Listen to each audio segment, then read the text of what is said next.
Life is so unpredictable, এই কথাটা মনে হয় আমাদের সকলের জীবনের সাথে ওতপ্রোতভাবে জড়িত। আমাদের জীবনের সাথে কখন কি হবে তা কিন্তু আমরা কেউ জানি না। সর্বত্র আমরা চলেছি ঘড়ির কাঁটার মতো। সারাদিনের ব্যস্ততা, বিভিন্ন কাজ, সব কিছুর পর নিজেকেও একটু সময় দেওয়া উচিত।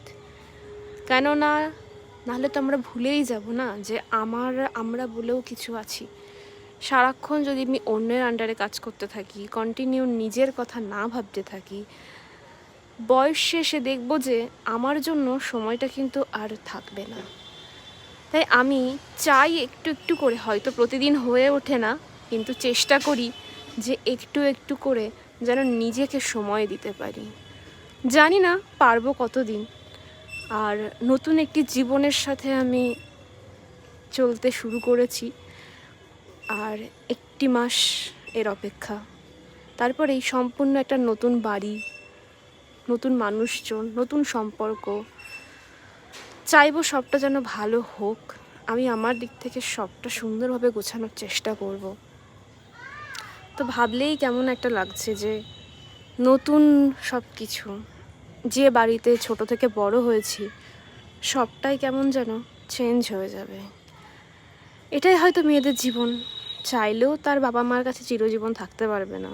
তার বাবা মা চাইলেও তার পাড়া প্রতিবেশী, তার আত্মীয় স্বজন কিন্তু কোনোদিনই চাইবে না যে একটি মেয়ে অবিবাহিতভাবে তার বাবার কাছে থাকুক। কিছু করার নেই, দূরে থেকে তাদেরকে ভালোবাসতে হবে। খুব কষ্টের এই সময়টা, এটা আমি একটু একটু করে ফিল করছি। এতদিন বুঝতে পারিনি, পড়াশোনা, হুটোপাটা, স্কুল, কাজ সব কিছুর মধ্যে ছিলাম। কিন্তু ধীরে ধীরে যত দিন যাচ্ছে আমি এই জিনিসটাকে খুব সুন্দরভাবে রিয়ালাইজ করতে পারছি। জানি হয়তো সব মেয়েরই এরকম একটা পরিস্থিতি আসে, আমিও নতুন কিছু নই, আমিও তাদেরই মতো। তো আমিও চেষ্টা করব সবটা যেন ঠিক থাকে। তারপরে তো ভগবান রয়েছেই। যাই হোক, অনেক জ্ঞান দিয়ে ফেললাম। তো কেমন আছো সকলে? আশা করি সকলে খুব ভালো আছো, ভালো থাকো। জানো তো, ভালো থাকাটা খুব প্রয়োজন সকলের জন্য।